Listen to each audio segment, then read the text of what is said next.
आदाब प्रणाम, मैं हूं हिमांशु द्विवेदी और स्वागत है आपका हमारी खास पेशकश अखाड़ा में। अखाड़ा के तहत आज हमारी बातचीत होगी हिजाब के हिसाब पर। जी हां, मध्य प्रदेश के दमोह में एक प्राइवेट स्कूल में छात्राओं को हिजाब पहचाने की खबर आई है। इसके कुछ पोस्टर लगे और उस पोस्टर के चलते विवाद हो गया। तमाम हिंदू संगठनों के दबाव के बाद राज्य सरकार ने मामले की जांच के आदेश दिए। वहीं स्कूल प्रबंधन ने कहा है कि जो हिजाब है वो दरअसल स्कार्फ है और वह यूनिफॉर्म का हिस्सा है, लेकिन इसे पहनने के लिए किसी को मजबूर नहीं किया गया। लेकिन कुल मिलाकर देश में इस समय हिजाब पर बड़ा हिसाब होता है, तो मध्य प्रदेश उससे अछूता कैसे हो सकता है? हालांकि प्रारंभिक तौर पर रिपोर्ट में यह कहा गया कि इसमें कुछ भी आपत्तिजनक नहीं था, लेकिन शिवराज सिंह चौहान ने निर्देश दिया है जांच हो और जांच के आधार पर तय हो। तो आज हम इसी पर बात करेंगे, समझने की कोशिश करेंगे कि जिस प्रदेश में नरोत्तम मिश्रा जैसे दमदार गृह मंत्री मौजूद हैं, भारतीय जनता पार्टी जो सनातन धर्म के संरक्षण के लिए, परंपराओं के विकास के लिए निरंतर प्रयत्नशील है, उसके होते हुए भी ऐसी घटना सामने कैसे आ गई?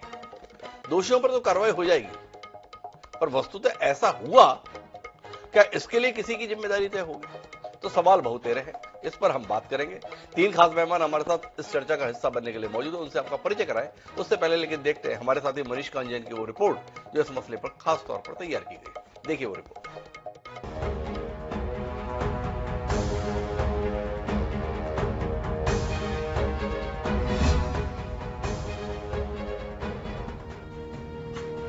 मध्य प्रदेश के दमोह जिले के एक निजी स्कूल का एक पोस्टर वायरल हो रहा है, जिसमें स्कूल की टॉपर लिस्ट है और इन टॉपर्स में कुछ हिंदू समुदाय की बच्चियों को हिजाब पहनाया गया है। हिजाब पहने स्कूली बच्चियों का पोस्टर सोशल मीडिया पर जमकर वायरल हुआ।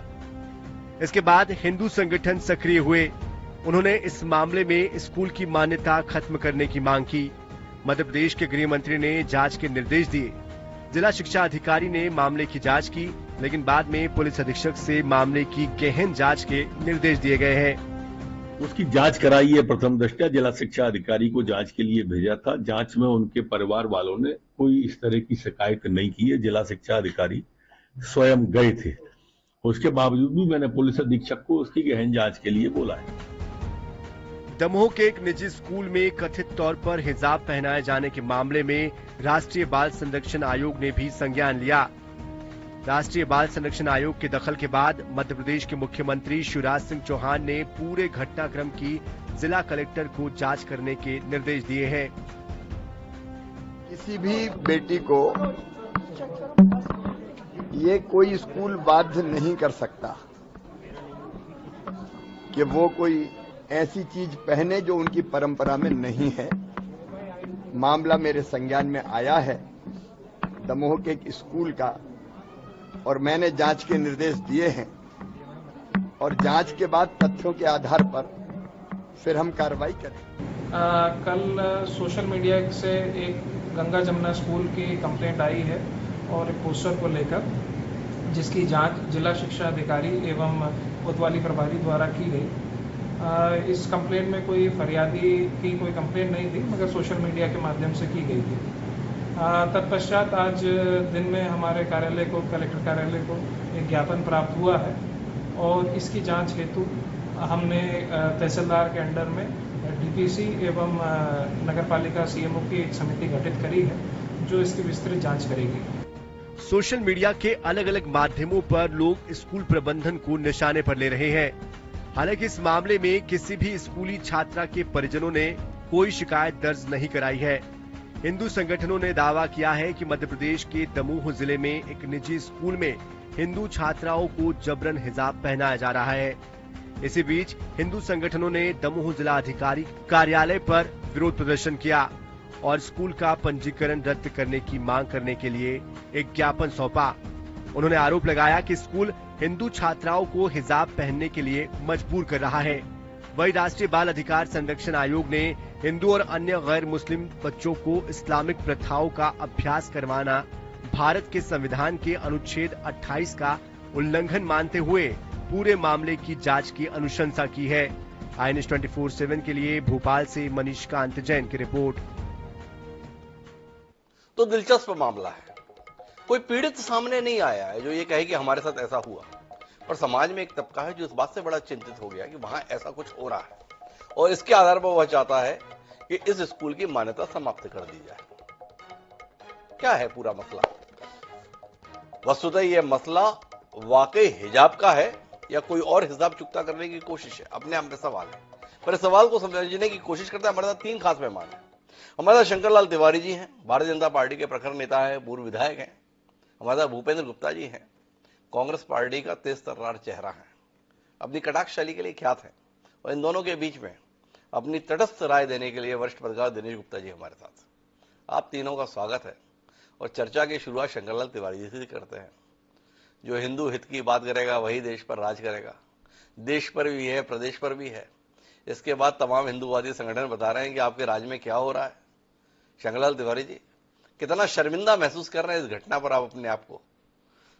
पर शर्मिंदा का शब्द जो आपने कहा वो तो मेरे को कम समझ में आया, इसलिए कि देखिए, दिल्ली में बीजेपी की सरकार आने के पहले और मध्य प्रदेश में भी सरकार आने के पहले आतंकवादियों का जिस तरीके से हिंदुस्तान के अंदर और जहां नहीं वहां बस स्टैंड में, सब्जी मंडी में, मंदिर में जो आतंकवादी गतिविधियां थी, आप वरिष्ठ पत्रकार हैं, कहीं ना कहीं आप भी इस बात को मानेंगे कि उन गतिविधियों में, उन कार्यों में और काफी आज चैन है और उस तरह की घटनाएं नहीं हो रही कि लोग घर से निकले हैं सब्जी लेने और बम फट गया, मंदिर गए बम फट गया।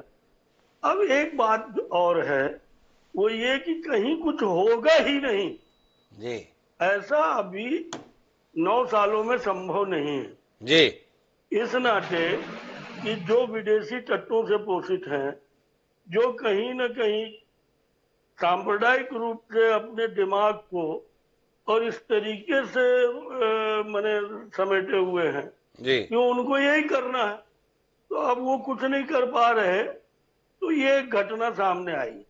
और देखिए, घटना सामने आने के तुरंत बाद जी, माननीय मुख्यमंत्री जी ने संज्ञान लिया, उन्होंने निर्देशित किया है जांच के लिए। आदरणीय गृह मंत्री जी ने, नरोत्तम जी ने भी संज्ञान लिया और उन्होंने भी जांच के आदेश नहीं दिए। मामला इतना सरल नहीं है ना शंकरलाल जी, जैसा आप बता रहे हैं कि मामला सामने आते ही संज्ञान में लिया। मामला है कि नहीं, अभी तो इसी को लेकर संदेह है। भाई एक भी तो पीड़ित सामने नहीं आया जो कहे कि मुझे हिजाब पहनाया गया। कुल मिलाकर सोशल मीडिया पर चला, तमाम हिंदूवादी संगठन सड़क पर आ गए, बड़ा गलत हुआ है साहब, इसकी मान्यता रद्द कर दो। तो सवाल ये उठ रहा है, वस्तुतः घटना है या घटना बनाई जा रही है? चुनाव नजदीक है, कोई ध्रुवीकरण की कोशिश हो रही है क्या? ये संदेह पैदा हो रहा है। शंकरलाल जी बताइए ना, क्या कर रहे हैं आप लोग? इस तरह का सोच आपका नहीं हो सकता है जी, ये ठीक बात है कि आप डिबेट में हमारे एंकर हैं और इस नाते आप कहें, और इस तरह का सोच नहीं कि घटना बनाई जा रही। जी, फोटोआं छपी आज अखबार में जी, और इसीलिए जांच के आदेश दिए गए हैं, जी, क्योंकि कहीं इसके पीछे कहीं भ्रम न हो, कोई धोखेबाजी न हो। और इसके अलावा जो आपने कहा कि शिकायत नहीं आई, जी, लड़कियों का मामला है, देखिए जी, सारे फोटो लड़कियों के ही आज अखबारों में छपे हैं। जी, और इस नाते जल्दी बिटिया के मामले में और कोई रिपोर्ट लिखाने नहीं जाती। दूसरा ये भी हो सकता है कि अन्य कोई दबाव उन पर पड़ा हो जी, जिसके कारण उन्हें शिकायत नहीं करी। पर ये मामला अकेले बिटिया का और बिटिया के पिताजी का नहीं है। जी, अगर इस ढंग की घटना हुई है जी, तो ये मामला समूचे समाज का है, किसी एक पार्टी का भी नहीं। ये ठीक है कि मेरी पार्टी सरकार में है जी, तो संज्ञान में उसे लेना है, जांच उसे करना तो है। जांच उसे करना है और उसमें कार्रवाई भी करना है। शंकरलाल जी, आपकी प्रतिबद्धता के तो हम कायल हैं भाई, लेकिन हमारे साथ में भूपेंद्र गुप्ता जी हैं। भूपेंद्र गुप्ता जी, क्या देख पा रहे हैं आप? सरकार की प्रतिबद्धता दिख रही है आपको? सरकार इस प्रकार की घटनाओं को रोकने के लिए प्रतिबद्ध दिखाई दे रही है, या कुछ और ऐसा आप देख पा रहे हैं जो सामान्य लोग नहीं देख पा रहे? सरकार जो है चुनाव के दबाव में सब तरफ से खबरें आ रही कि इनकी दुकान सिमट रही है, तो अब ध्रुवीकरण करना है, कुछ फैलान करनी है। अब आप इस घटना में जो देखने की बात है कि ये पंडित जी कह रहे हैं कि घटना के संज्ञान आते ही मुख्यमंत्री जी कूद पड़े। मुख्यमंत्री जी के कूदने के पहले 4 आदमी कूद पड़े। जी, ये उसकी चर्चा नहीं कर रहे। उसकी जो है जब जो ये घटना सामने हुई, जी, ये पोस्टर सामने आया, तो सरकार ने निर्देश दिए जो जिला शिक्षा अधिकारी को जांच करने के लिए। जिला शिक्षा अधिकारी ने अपनी रिपोर्ट दी कि इसमें कुछ भी असामान्य नहीं है, सब चीजें सही हैं। इसके बाद माननीय कलेक्टर महोदय ने जो इनके जो है जिले के मुखिया होते हैं, उन्होंने ट्वीट करके जानकारी दी कि ये जो है लोग अफवाहें फैला रहे हैं, वहां पर कुछ भी गड़बड़ी नहीं है। तब तक जो है इनकी सरकार का एक जो है भगवान ने, प्रकृति ने इनके भारी भ्रष्टाचार का खुलासा जो है महाकाल लोक में कर दिया, जहां पर इनका जो काला चेहरा सामने आ गया कि इन्होंने कितनी व्यापक लूट भगवान के दरबार में की है। अब उसको छुपाने के लिए, उस घटना पर जो है पर्दा डालने के लिए, पोल शिफ्टिंग के लिए इन्होंने इस घटना का उपयोग कर लिया। ये जो है कोई सरकार की इतनी ज्यादा अमानवीय हो सकती है कि वो जिन बच्चियों ने टॉप किया है, जी, जो बच्चियां स्कॉलर हैं, जो बच्चे जो है जिनका नाम रोशन कर रहे हैं स्कूल का, ये उनको इस जहरीली भावना में घसीट रहे हैं। ये कह रहे हैं धर्म परिवर्तन का वहां षड्यंत्र चल रहा था।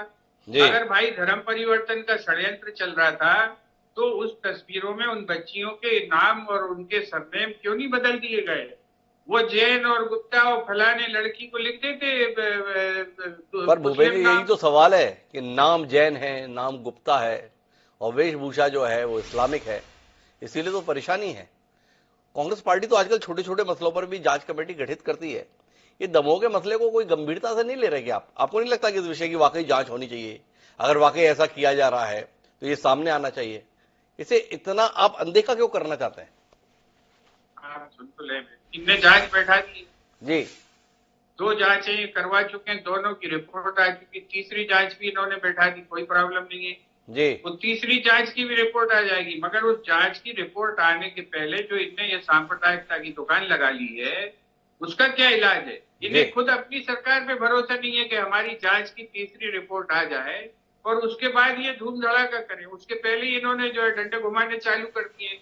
इससे इनकी बदनीयती का पता चलता है। इससे ये पता चलता है कि इनका इंटरेस्ट जो है उन बच्चों के भविष्य को लेकर, उनकी शिक्षा की गुणवत्ता को लेकर, उस स्कूल के काज को लेकर नहीं है।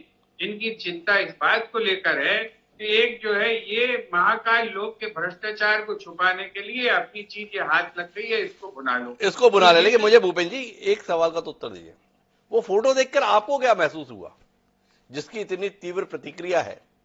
वो फोटो आपने भी देखे, क्या लगता है आपको वो फोटो?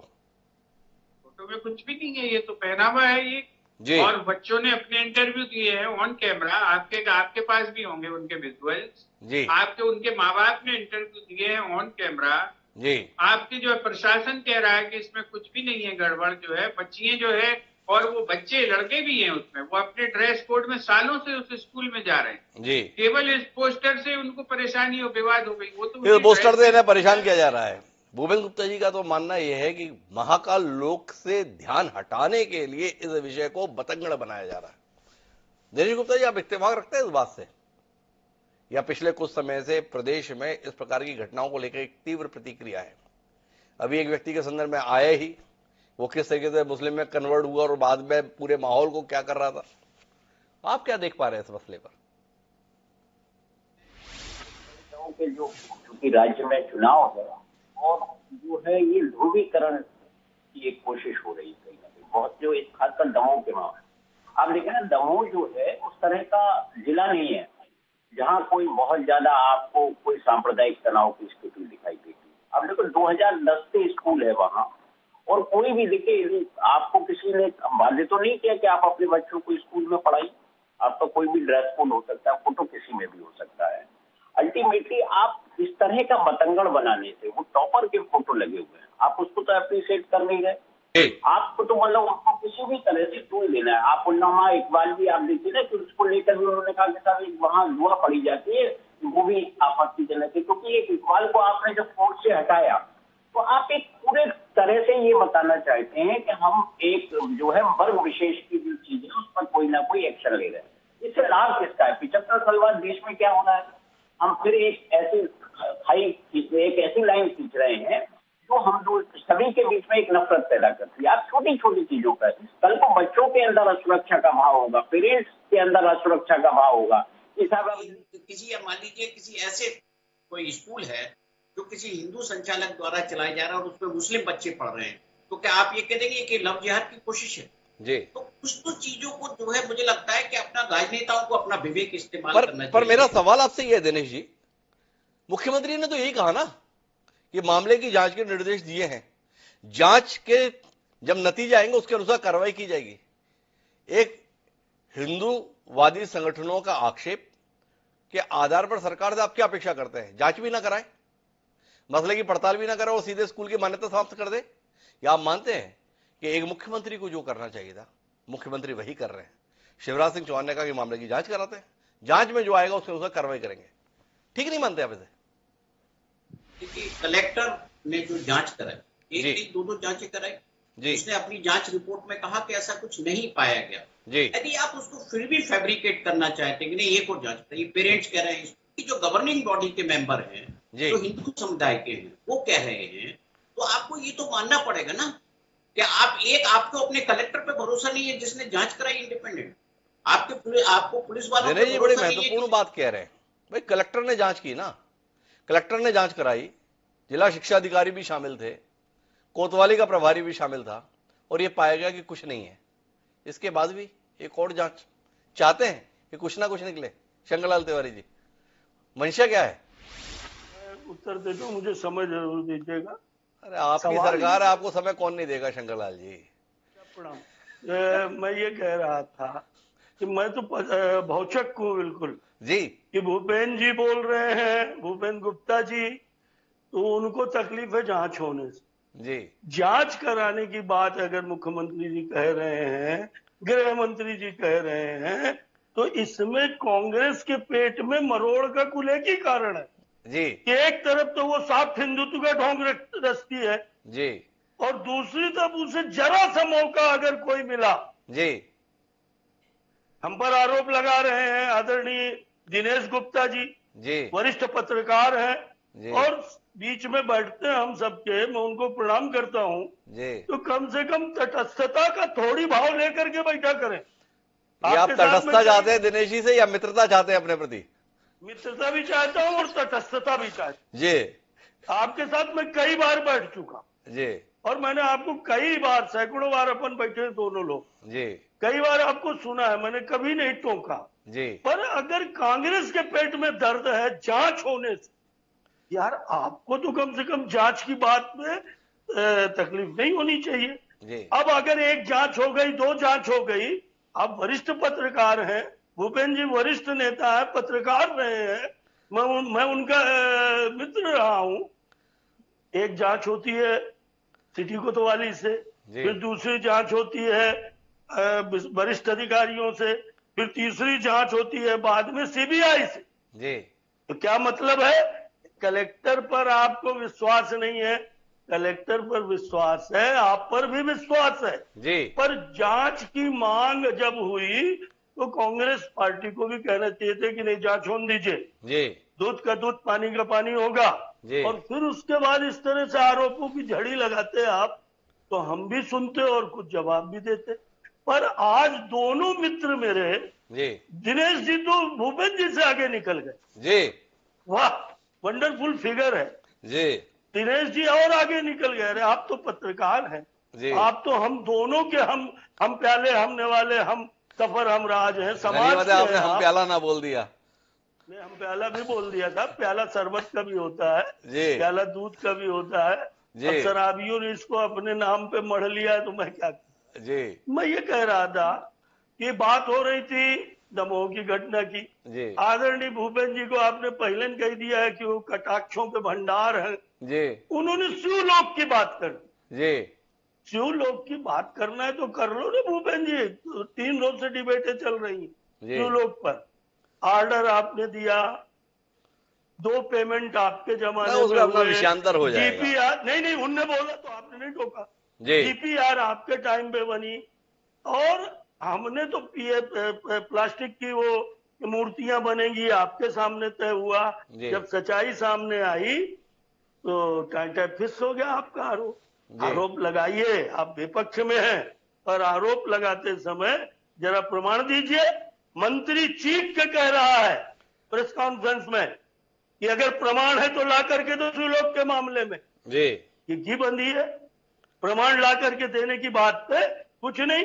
और अभी बात आएगी तो देखिएगा ये बोलेंगे ये घोटाला, वो घोटाला, ये घोटाला, वो अरे भैया याद करो, एक चोराहट लॉटरी कांड हुआ था। अर्जुन सिंह जी चीफ मिनिस्टर थे, दूध पीने वाले मजनुओं, और कैलाश जोशी जी ने, माननीय कैलाश जी ने विधानसभा में वो विषय रखा। विधानसभा में आपकी सरकार ने नहीं सुना, ये सत्ता विपक्ष में चलता रहता है। उसके बाद वो हाईकोर्ट चले गए। तुम दूध पीने वाले मजनुओं को, जो देश की इतनी बड़ी पार्टी हो, देश के अंदर, प्रदेश के अंदर विपक्ष हो, देश के अंदर तो विपक्ष भी नहीं हो पाए।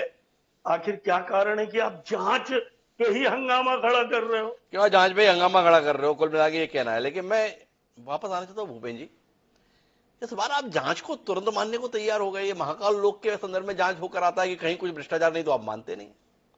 दमोह के संदर्भ में जिला शिक्षा अधिकारी की रिपोर्ट आई, आप तुरंत मानने को तैयार हो गए। भाई एकदम ठीक बात है, कुछ गड़बड़ नहीं है। ये सरकार की जांच पर आपकी इतनी जल्दी स्वीकृति क्यों आ गई? देखिए जो है जी भूपेन जी, जांच सरकार की है, और सरकार ने जब कोई जांच की है तो सरकार उसी जांच को पलटना क्यों चाह रही है? सवाल ये खड़ा हो रहा है। कितना भी उसको गोल मोल जलेबी में लपेटे, लेकिन ये बात तो छुप नहीं रही ना लोगों से जी, कि सरकार जांच को जो है पलटना चाहती है और उसके लिए प्रयत्न कर रही है। हमें उसमें भी कोई दिक्कत नहीं है, तीसरी जांच की भी रिपोर्ट आ जाए, लेकिन तीसरी जांच आने के पहले ये जो फसाद की परिस्थिति बनाई जा रही है सरकार द्वारा, सरकार के समर्थित लोगों द्वारा, ये क्यों बनाई जा रही है? इन्हें क्यों अपनी सरकार की ये तीसरी रिपोर्ट के आने का जो है पर विश्वास नहीं है? इन्हें तो कम से कम धीरज रखना चाहिए कि हमारी सरकार रिपोर्ट तीसरी जांच कर रही है, और उसमें जो जब तक जो उसके परिणाम आएंगे तब तक इंतजार कर लो। क्यों शहर में आग लगा रहे हैं? इस बात से परेशान है कि अपनी ही सरकार की जांच की रिपोर्ट पलटने के लिए इतनी बेचैनी क्यों है, और जांच रिपोर्ट आने से पहले ही इतनी बेताबी क्यों है? दिनेश जी तो समझ रहे होंगे भाई, भूपेन जी का जो सवाल है, शंकरलाल जी की भी शिकायत है, दिनेश जी आप साथ नहीं दे रहे, तो जरा दोनों की बात को सुनते हुए जो भी आपको कहना है, आखिरी टिप्पणी आपकी है। जी शंकरलाल जी, अब आपके मित्र से बात कर रहा हूं मैं जी। 2018 का जो दमोह का चुनाव है उसके परिणाम तिवारी जी को याद होंगे जी, उपचुनाव के परिणाम याद होंगे, और 2023 में फिर चुनाव जी। तो कहीं ना कहीं ये जो हम एक एंगल उसमें ये भी देख सकते हैं कि हो सकता है। इसके बाद ये अकेला स्कूल का मामला नहीं है। आज फिर दमोह में एक घटना हुई जिसमें नौशाद नाम का व्यक्ति सामने आया, जिसमें फिर एक हुआ कि किसी लड़की से छेड़छाड़। दमोह उस तरह की फितरत नहीं है जी, जिस तरह की वहां हो रही है। तो जब कहीं ना कहीं ये देखते हैं ना, कोई राजनीतिक मंतव्य जब होता है तो फिर समस्या होती है। और हमारे यहाँ कोई भी जांच, देखिए सबसे महत्वपूर्ण चीज होता है कि जो कलेक्टर है उसकी जांच बहुत महत्वपूर्ण है। और गृह मंत्री जी ने भी कहा कि एक जांच में दोषी पाए गए, नहीं पाए गए, हमने दूसरी कराई, कलेक्टर ने दूसरी भी कर ली, तो तीसरी किससे करा रहे हैं? प्रमुख सचिव भेज रहे हैं, मंत्रियों का दल भेज रहे हैं, हाईकोर्ट के रिटायर्ड जस्टिस से जांच करा रहे हैं। देखिए उसका अपराध इतना है कि उसने स्कार्फ को अपना जो है ड्रेस कोड में शामिल किया। उस स्कूल को आप कह दीजिए कि स्कार्फ नहीं लगाएंगी लड़कियां, और कह दीजिए कि आप हिंदू लड़कियां इस स्कूल में नहीं जाएंगी, ऐसा भी एक प्रोविजन कर सकता है। लेकिन महत्वपूर्ण टिप्पणी दिनेश गुप्ता जी की यह है कि भाई 2018 के विधानसभा चुनाव में दमोह में एक नतीजा आया था, उसके बाद उपचुनाव हुआ, उसमें भी एक नतीजा आया था, और अब 2023 में चुनाव है। शंकरलाल तिवारी जी के लिए यह दमोह बड़ा महत्वपूर्ण है। क्या इस तरीके का अगर दमोह में चल निकला है दो नतीजों के चलते, तो क्या बदलाव नहीं होना चाहिए? ये वहां की जनता विचार तो करेगी, और विचार करेगी तो कुछ ना कुछ फैसला भी लेगी। तो कुल मिलाकर ये मामला चुनावी है या मजहबी समझना मुश्किल हो रहा है। तो कुल मिलाकर हम इंतजार करेंगे तीसरी जांच रिपोर्ट आने और उस पर सरकार की कार्रवाई क्या कुछ होती है तब एक बार फिर बात करेंगे। बहरहाल आप तीनों मानों का धन्यवाद इस चर्चा का हिस्सा बनने के लिए। दोस्तों आज के इस कार्यक्रम में इतना ही, कल फिर मिलेंगे नए विषय के साथ। मुझे दीजिए सलाम।